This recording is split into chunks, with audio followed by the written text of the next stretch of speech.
नमस्कार, स्वागत है आपका जनता टीवी में। मैं हूं आपके साथ सचिन चौहान। बात करेंगे तमाम खबरों की, लेकिन बुलेटिन की शुरुआत 5 मिनट 25 बड़ी खबरों से कर लेते हैं।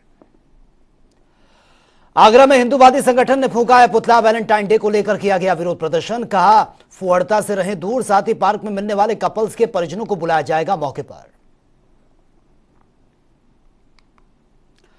आगरा में शराब पीने की शर्त बनी युवक की मौत का कारण। 10 मिनट में पीनी थी 3 क्वार्टर शराब पीने से युवक की बिगड़ी तबीयत, अस्पताल पहुंचते ही दम तोड़ दिया। कानपुर देहात के भोगनीपुर कोतवाली क्षेत्र में पुलिस वाहन की टक्कर से युवक की मौत। पुलिसकर्मी गाड़ी लेकर हुए मौके से फरार। युवक की मौत से परिजनों में मचा कोहरा। कौशाम्बी में पुलिस ने पकड़ी है पंजाब से बिहार जा रही शराब। कंटेनर में छिपाकर लाई जा रही थी शराब। पुलिस ने 1 करोड़ रुपए आंकी है शराब की कीमत। तस्कर ड्राइवर को पुलिस ने गिरफ्तार किया। मथुरा में 4 युवकों ने मिलकर एक युवक को उतारा मौत के घाट। सूचना मिलते ही मौके पर पहुंची पुलिस ने शव को कब्जे में लेकर पोस्टमार्टम के लिए भेजा। आगे की कार्रवाई शुरू। बाराबंकी में झोपड़ी में लगी भीषण आग। आग लगने से गांव में मचा हड़कंप। कड़ी मशक्कत के बाद आग को कंट्रोल किया गया। 2.25 लाख रुपए की नकदी समेत घर का सामान जलकर खाक। आगरा में हॉस्पिटल की बड़ी लापरवाही आई सामने। लापरवाही के चलते गई है नवजात की जान। परिजनों ने नर्स पर लगाए लापरवाही के आरोप। आगरा पुलिस के हाथ लगी बड़ी कामयाबी। सट्टा चलाने वाले गैंग का किया पर्दाफाश। लग्जरी कार में करते थे सट्टा का कारोबार। खरी पर्वत पुलिस ने किया मामले का खुलासा।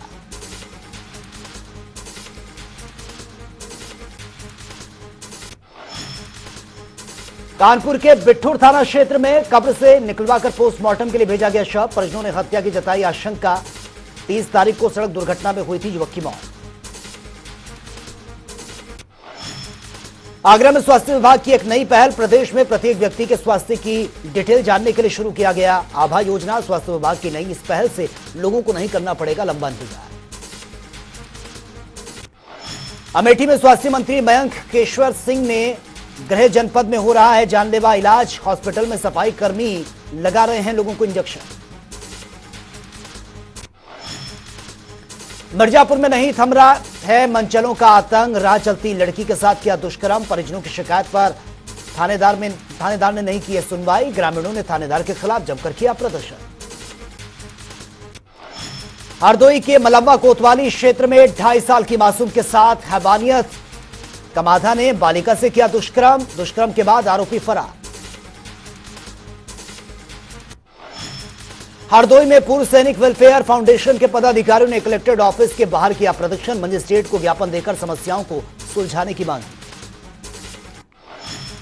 हरदोई में मासूम से रेप करने वाला पुलिस मुठभेड़ में हुआ घायल। पुलिस की राइफल छीनकर भागा। रेप का आरोपी मल्लाबा कोतवाली इलाके के एक गांव का मामला। चंदौली में पुलिस के हत्थे लगे हैं गांजा तस्कर। पुलिस ने अवैध तमंचा कारतूस के साथ तस्करों को किया गिरफ्तार। पुलिस ने आरोपी के पास से चोरी की मोटरसाइकिल भी बरामद की।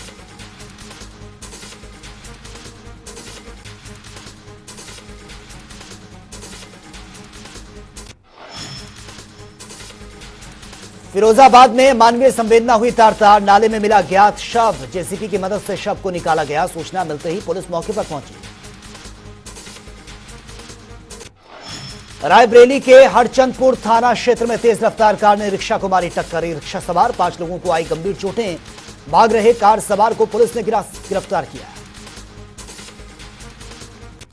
आगरा में आयोजित 5 दिवसीय पुष्प प्रदर्शनी का समापन। G20 को लेकर आयोजित की गई थी पुष्प प्रदर्शनी। शहर को सुंदर बनाने वाले पेंटर्स को किया गया सम्मान। मुजफ्फरनगर में एमबीबीएस के छात्र ने पुलिस की पकड़ से बचने के लिए निगली है सोने की चेन। ऑनलाइन जुए में हारने के बाद शिक्षिका के घर पर की थी चोरी। पुलिस ने वारदात के मात्र 48 घंटे के अंदर ही गिरफ्तार कर लिया। जालौन के उरई कोतवाली क्षेत्र में अदालत पर पेशी पर आए कैदी की संदिग्ध परिस्थितियों में मौत। पेट में गैस की समस्या ठीक होने के बाद भेजा गया था न्यायालय। गैंग रेप समेत 2 अन्य मामलों में सजा काट रहा था कैदी।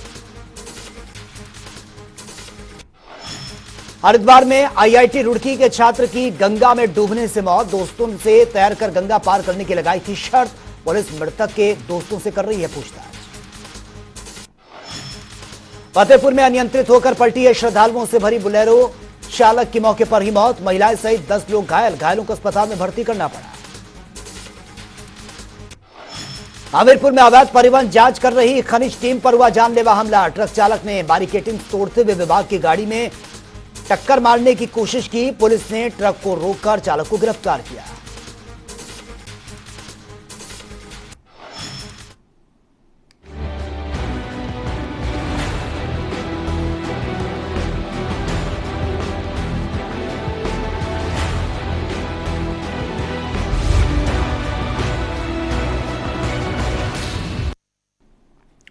तो चलिए अब खबरें विस्तार से। राष्ट्रपति द्रौपदी मुर्मू एक दिवसीय दौरे पर सोमवार को वाराणसी पहुंची और राष्ट्रपति द्रौपदी मुर्मू सड़क मार्ग से काशी के कोतवाल काल भैरव मंदिर भी पहुंची हैं और विधिवत दर्शन पूजन और आरती में भी उन्होंने हिस्सा लिया है। वहीं इसके बाद राष्ट्रपति मुर्मू श्री काशी विश्वनाथ मंदिर पहुंची और यहां पर उन्होंने षोडशोपचार विधि विधान से बाबा का दर्शन पूजन कर आशीर्वाद प्राप्त किया। श्री काशी विश्वनाथ मंदिर पहुंचने पर राष्ट्रपति द्रौपदी मुर्मू श्री काशी विश्वनाथ कॉरिडोर को देखकर काफी खुश वो नजर आई हैं। इस दौरान मां महिम ने कॉरिडोर में भारत माता एवं अहिल्याबाई की प्रतिमा के सामने फोटो भी खिंचवाई है और इसके बाद राष्ट्रपति का काफिला सीधे दशाश्वमेध घाट पहुंचा और यहां पर राष्ट्रपति द्रौपदी मुर्मू ने गंगा आरती में भी भाग लिया। देखिए, आज हमारे देश की राष्ट्रपति श्रीमती द्रौपदी मुर्मू जी का प्रथम काशी आगमन था और ये हम सभी काशीवासियों के लिए बड़े हर्षोल्लास की बात थी। और उसी तरीके से दशाश्वमेध घाट को भव्य रूप से सजाया गया था, जहां पर लगभग 5:50 में उनका आगमन हुआ। दशाश्वमेध घाट पर मां गंगा का वैदिक रीति से उन्होंने पूजन किया। उनके साथ में उनकी बेटी थी, माननीय मुख्यमंत्री जी थे उत्तर प्रदेश के, माननीय राज्यपाल महोदया थी उत्तर प्रदेश की।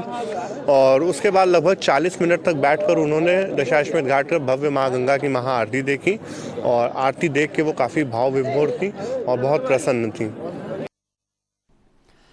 और वहीं आगामी चुनाव को लेकर सियासत अपने चाल से चल रही है। संजय निषाद ने रायबरेली में कहा कि 24 मार्च को प्रयागराज में निषाद राज के किले पर भगवान राम और राजा निषाद राज की गले मिलते हुए एक प्रतिमा स्थापित की जा रही है, जिसका अनावरण सूबे के मुखिया योगी आदित्यनाथ करेंगे। भाषा साहित्य होती है, बोली भाषा होती है, अलंकार होता है, गीत होता है, संगीत होता है, किस भाषा में है, ताड़ना का शब्द लिखिए, देखिए किस तरीके से समझना होता है, देखना होता है और पढ़ना होता है, कई हैं। तो इस तरीके से मतलब विवादित बयान तो वो कह के विवादित बना रहे हैं, लेकिन है नहीं। जनता सब जानती है क्या सही है क्या गलत है, किसके साथ रहना किसके साथ नहीं रहना है, और उनके जाल में फंसने वाले नहीं है। अब हम लोग जगा दिए, अब तो हाथी से कील पंजा छूना बंद कर दिया है। इन लोगों ने संकल्प ले लिया कि इनका छूना नहीं बंद, इनको छूना ही नहीं है, क्योंकि इनको छूते ही ऐसे नेता पैदा होंगे जो समाज को गुमराह करेंगे, भ्रमित करेंगे, डिस्टर्ब करेंगे, इसलिए वो। और वही विधायक अब्बास अंसारी की पत्नी निखत बानो के जेल जाने के बाद इस पूरे मामले की जांच के लिए 5 सदस्यीय एसआईटी गठित की जा चुकी है। एसआईटी में शामिल कुछ अधिकारियों ने तथ्य जुटाने शुरू कर दिए हैं। फिलहाल एसआईटी के रडार पर मुख्य रूप से निखत बानो के मददगार बताए जा रहे हैं। चित्रकूट जेल में कुछ अनाधिकृत गतिविधियां चल रही हैं और अनाधिकृत रूप से प्राइवेट लोग जो हैं बंदियों से मिल रहे हैं। तो उसी सूचना के आधार पे डीएम महोदय एवं मेरे द्वारा जाकर एक आकस्मिक निरीक्षण जेल का किया गया था एवं जो संवेदनशील बैरक्स हैं उन सभी की चेकिंग की गई थी। तो उसी क्रम में हमने पाया कि अब्बास अंसारी अपने बैरक में मौजूद नहीं थे और फिर कारागार विभाग के जो कर्मी थे उनसे जब पूछताछ की तो पता लगा कि उन्हें प्राइवेट में मुलाकात करने की अनुमति दी गई है और जो कार्यालय है कारागार का उधर ही एक प्राइवेट कमरे में उनकी पत्नी से मुलाकात कराई जाती है, जिसका विवरण मुलाकात रजिस्टर में अंकित नहीं किया जाता है। तो उस कमरे में जब जाकर देखा गया तो उनकी पत्नी वहाँ मौजूद मिली एवं उनके पास मोबाइल फोन्स प्राप्त हुए जो कि कारागार के नियम के विरुद्ध है। तो इसी आधार पे हमारे द्वारा संयुक्त रिपोर्ट प्रेषित की गई थी गृह विभाग को, कारागार विभाग को। उनके द्वारा एक स्वतंत्र जांच इसमें कराई जा रही है। और वहीं समाजवादी पार्टी के नेता आजम खान और उनके बेटे अब्दुल्ला खान को कोर्ट से बड़ा झटका लगा है। कोर्ट ने उन्हें साल 2008 के एक केस में दोषी करार दिया और यह मामला सपा नेता आजम खान और उनके बेटे अब्दुल्ला और अन्य सपाइयों के खिलाफ 29 जनवरी साल 2008 में दर्ज किया गया था। छजलैट पुलिस ने 29 जनवरी साल 2008 को सपा के पूर्व मंत्री और रामपुर के पूर्व विधायक आजम खान की कार को चेकिंग के लिए रोका था। इस दौरान गुस्सा होकर सपा नेता आजम खान सड़क पर बैठ गए थे। वहीं आजम खान और उनके साथियों पर सड़क जाम करने और सरकारी कार्य में बाधा डालने और भीड़ को उकसाने के आरोप भी लगे थे।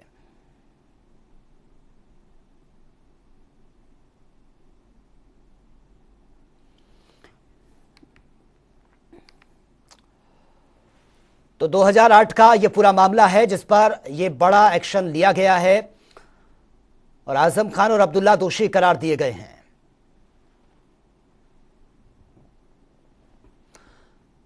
तो उस वक्त की घटना है, सड़क जाम ये कर दी गई थी, सरकारी कामकाज में बाधा डाला गई थी, जिसमें बाद ये एक्शन लिया गया है।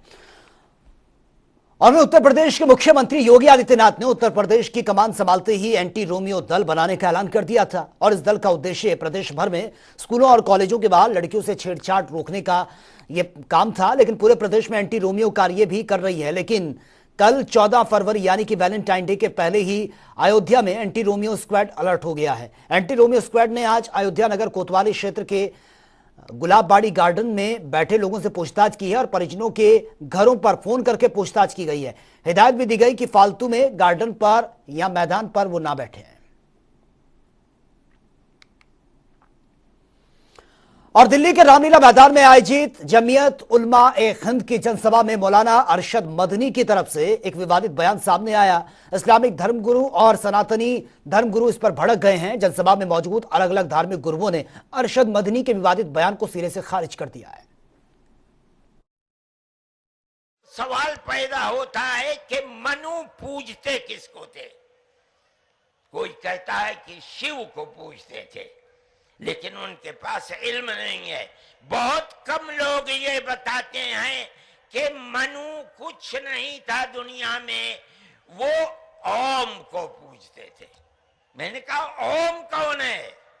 बहुत से लोगों ने कहा कि वो एक हवा है जिनका कोई रूप नहीं है, कोई रंग नहीं है, वो दुनिया में हर जगह है, हवा हर जगह है। उन्होंने आसमान बनाया, उन्होंने जमीन। मैंने कहा कि अरे बाबा, इन्हीं को तो हम अल्लाह कहते हैं, इन्हीं को तो तुम ईश्वर कहते हो। और मैं आपसे निवेदन करना चाहता हूं, हमें केवल जोड़ने की बात अगर करनी है, प्यार मोहब्बत की कीजिए। ये जितनी कहानी सुनाई है अल्लाह मन्नू ये वो, उससे 4 गुना कहानी मैं सुना सकता हूँ। उलमा के सदर मौलाना अरशद मदनी साहब ने जो बयान दिया है, उस बयान से हमें इत्तफाक नहीं है, इसलिए कि उनका बयान तारीखी हकीकत के खिलाफ है। इस्लाम हिंदुस्तान का नया मजहब है। भारत में जब इस्लाम आया तो उससे पहले कई मज़ाहिब यहाँ पर मौजूद थे। मिसाल के तौर पर बुद्धिज़्म, जैनिज़्म और आर्यन यहाँ के कदीम मज़ाहिब हैं। मैं मौलाना मदनी से सवाल पूछता हूँ, ओम और अल्लाह एक है, ठीक है, सारे ईश्वर एक हैं, अनेक व्यवस्था बनी है, हम उस अनेक व्यवस्था को स्वीकार करते हैं, लेकिन इस्लाम की जो कट्टरता है, मौलाना मदनी के पूर्वज बुज़दिल थे। मतलब ये था कि जो हमारे इस नजरिए के अंदर कि भाईचारगी और दूरी को ख़त्म होना चाहिए, जो भी उसके अंदर शरीक है उसको हमारे इस प्रोग्राम के अंदर आना चाहिए। हमने उसको दावत दी थी। उन्हें अगर हमारा मज़हब पसंद नहीं था तो भी उन्हें बैठ कर के सुनना चाहिए था, लेकिन अगर वो चले गए तो हमें इसका अफसोस हुआ कि हमारी ज़बान से कोई ऐसी बात निकली कि जो उनके लिए तकलीफ़ का बाइस हो। लेकिन हमारा मज़हब तो यही है कि हम तो अल्लाह को मानते हैं। और वहीं कानपुर देहात में अतिक्रमण हटाने के दौरान मां बेटी जिंदा जल गए हैं। बताया जा रहा है कि प्रशासन सरकारी जमीन से अवैध कब्जा हटाने के लिए पहुंचा था। जिस घर को गिराया जा रहा था वो लोग मौके पर प्रदर्शन कर रहे थे। यहां पर प्रदर्शनकारियों ने खुद को आग लगाने की धमकी भी दी। कानपुर देहात में अतिक्रमण हटाने के दौरान मां बेटी इसमें जिंदा जल गए हैं। बताया जा रहा है कि प्रशासन सरकारी जमीन से अवैध कब्जा हटाने के लिए पहुंचा था। जिस घर को गिराया जा रहा था वो लोग मौके पर प्रदर्शन कर रहे थे और यहां पर प्रदर्शनकारियों ने खुद को आग लगाने की धमकी दी। आग लगते ही एसडीएम के साथ प्रशासनिक अफसरों और पुलिस की टीम ने ग्रामीणों ने उनको दौड़ा दिया और मामले की जानकारी मिलते ही कानपुर के एडीजी समेत अन्य अफसर मौके पर पहुंचे हैं। गांव में तनाव का माहौल बना हुआ है। फिलहाल पुलिस बल भी तैनात है। और वहीं प्रदेश में 1000 से ज्यादा मदरसे इस वक्त चल रहे हैं, लेकिन मदरसों में धार्मिक शिक्षा के नाम पर क्या पढ़ाया जाता है, इस पर लगातार सवाल खड़े हो रहे हैं। वहीं सरकार अब मदरसों को हाईटेक और शिक्षा प्रणाली में सुधार लाने के लिए लगातार कोशिश कर रही है और इसी कड़ी में अल्पसंख्यक मंत्री चंदन राम दास ने विधानसभा में समीक्षा बैठक की है और इस कमेटी का गठन इसमें किया गया जो कि 1 महीने के अंदर मदरसों की जांच रिपोर्ट सौंपेगी। साथ ही अल्पसंख्यक मंत्री चंदन राम दास का कहना है कि बोगस मदरसों को बंद कर दिया जाएगा और कक्षा 1 से लेकर 8वीं तक चलने वाले मान्यता प्राप्त मदरसों को हाईटेक बनाया जाएगा। विभाग में 2 बहुत महत्वपूर्ण निर्णय लिए हैं। मैंने एक कमेटी का गठन कर दिया जो मदरसों की 1 महीने के अंदर मुझे जांच रिपोर्ट देंगे। मैं उन जो बोगस मदरसे हैं उनको मैं बंद करूंगा और जो अच्छे मदरसे जो 1 से 8 तक चल रहे हैं जिनकी हमारी सरकारी मान्यता होगी मैं इनको हाईटेक बनाऊंगा। उसमें शिक्षा की व्यवस्था, कंप्यूटर की व्यवस्था, ड्रेस की व्यवस्था और मॉडल के रूप में हम यहाँ पर मदरसा को हम आगे लाएंगे। ये आज मैंने निर्णय लिया है। यद्यपि 1 महीने पहले सभी जिलाधिकारियों को इनकी जांच के लिए निर्देश दिया है मगर जांच जिलाधिकारियों से नहीं आई है, इसलिए मैंने आज विभागीय कमेटी बना दी। बहुत से और भी निर्णय हमने 7 कोचिंग सेंटर SC ST के लिए प्रारंभ किए हैं जिसमें IAS, PCS, NDA, नर्सिंग। मैं चाहता हूं कि ऐसे कोर्सेज चलाएं हम जो रोजगार मूलक हों और रोजगार मूलक के माध्यम से हम यहाँ रोजगार सृजन करना चाहें। बहुत सी दिक्कतें आ रही हैं आउटसोर्सिंग कर्मचारियों के कारण, बहुत से काम कम हो पा रहे हैं मगर सौभाग्य से अब हमारी आउटसोर्सिंग एजेंसी प्रारंभ हो जाएगी तो हम कर्मचारियों को हैंड्स भी देंगे। एक मेरी पिछली बार सहायक समाज कल्याण अधिकारियों की एक बहुत बड़ी डिमांड थी मेरे वहाँ कि ब्लॉक में हमको कक्ष नहीं मिलता है, हमारे पास कंप्यूटर नहीं है, हमारे पास सहायक नहीं है। और वहीं नैनीताल जिले के रामगढ़ में राज्य सरकार ने उद्यान विभाग की जमीन को लीज पर दिए जाने का मामला बहुत तेजी से तूल पकड़ता जा रहा है। जहां एक और स्थानीय स्तर पर विरोध प्रदर्शन हो रहा है तो वहीं अब नेता प्रतिपक्ष यशपाल आर्य और हल्द्वानी विधायक सुमित हृदयेश ने भी सरकार पर सवाल उठाना शुरू कर दिए हैं। नेता प्रतिपक्ष यशपाल आर्य का कहना है कि रामगढ़ में उद्यान विभाग की बेशकीमती 100 नाली जमीन को सरकार ने सिडकुल के नाम पर अपने चहेतों को देने का काम किया है। देखिए, जितनी आर्थिक संपदाएं उत्तराखंड की जल जंगल जमीन, इसको धीरे धीरे नियोजित तरीके से बेचने का काम करा जा रहा है। इससे महाभ्रष्ट सरकार नहीं हो सकती। इतना बड़ा उदाहरण रामगढ़ का वो जो मुकुट कहते हैं, उस पूरे पहाड़ को, उद्यान की जमीन को निःशुल्क लीज पे दिया जा रहा है भारतीय जनता पार्टी RSS के लोगों को। इससे बड़ा कलयुग और रावण राज आज तक उत्तराखंड के इतिहास में नहीं आया। देखिए, रामगढ़, उमागढ़, जहां पर 100 नाली जमीन सरकार द्वारा मुफ्त में सिडकुल के नाम पर अपने चहेतों को दे दी गई है, जहां पर विभिन्न प्रजातियों के फल के पौधे विकसित किए जाते थे, प्रजातियां विकसित की जाती थी, आलू की नई किस्में वैरायटीज वहाँ पर पैदा की जाती थी। आज उसको खुर्द-बुर्द करने की सरकार द्वारा साजिश की गई है। उत्तरकाशी जिले की नगर पंचायत पुरोला के खेल मैदान में आयोजित 15 दिवसीय रवाई बसंत उत्सव विकास मेले बाजार का रविवार को रंगारंग कार्यक्रम के बीच यह आगाज हुआ है। मेले का विधिवत उद्घाटन क्षेत्र के इष्ट देव राजा रघुनाथ मटिया महासू ओडारू जाखड़ी के देव डोलियों की मौजूदगी में यह की गई है। नगर पंचायत अध्यक्ष हरिमोहन नेगी ने रिबन काटकर दीप प्रज्वलित करके मेले का उद्घाटन किया है। सर्वप्रथम आप लोगों के माध्यम से समस्त क्षेत्रवासियों को रवाई बसंत उत्सव की ढेरों शुभकामनाएं देते हुए आप सबका स्वागत अभिनंदन करता हूं कि सर्व जो है आप सब लोग इस अधिक से अधिक संख्या में रवाई बसंत उत्सव में उपस्थित हों और हमारी जो पौराणिक संस्कृति है, रीति रिवाज है, उसको आप लोग देखें। हम कोशिश करेंगे कि हमारे जो विलुप्त हो गई संस्कृति है वो इस मंच के माध्यम से एक प्रदर्शित हो, उसको हम दिखाने का प्रयास करें। और आज इस देव राजा रघुनाथ की कृपा छाया से इस मेले का उद्घाटन हुआ है और समापन होने तक आप सब लोग जो है इस मेले में प्रत्येक दिन जो है आप सहभागिता दें, अपना सहयोग दें। समस्त क्षेत्रवासियों से, समस्त नगरवासियों से मेरा विनम्र आग्रह है, निवेदन है कि आप सब लोग बढ़ चढ़ करके इस मेले में जो है प्रतिभाग करें।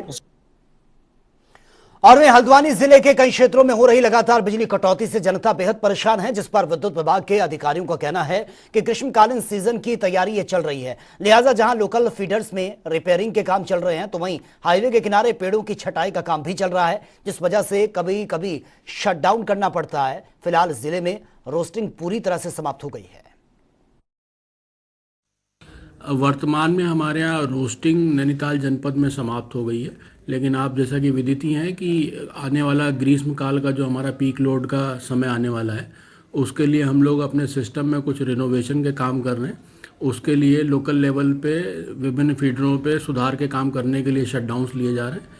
इसके अलावा कुछ वन विभाग के द्वारा, वन विकास निगम द्वारा पेड़ों का पातन भी किया जा रहा है, जो हमारे के समय पे विद्युत लाइनों को क्षति ना हो, किसी को करंट ना लगे, इसलिए सुरक्षा की दृष्टि से हम लोग शटडाउन वगैरह भी अलाउ कर रहे हैं वन निगम को।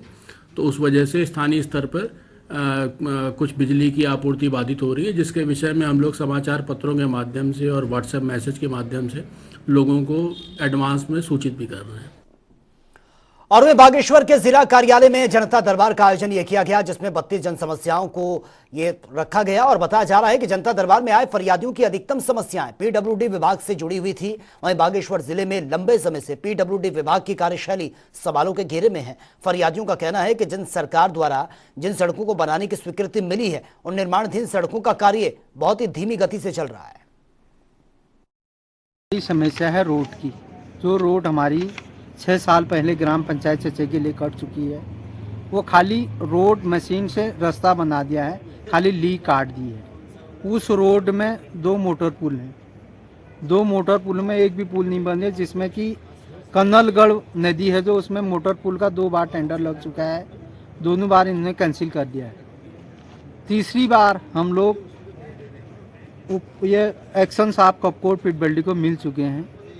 उनको हमने बोला सर हमारा पुल का टेंडर कर दीजिए। उन्होंने बोला भाई तुम्हारा 9 बिंदु में अल्मोड़े से वापस आया कागज, तो 9 बिंदु ठीक। तो फिलहाल इस बुलेटिन में मेरे साथ इतना ही, लेकिन तमाम खबरों के लिए आप बने रहिए जनता टीवी के साथ। नमस्कार।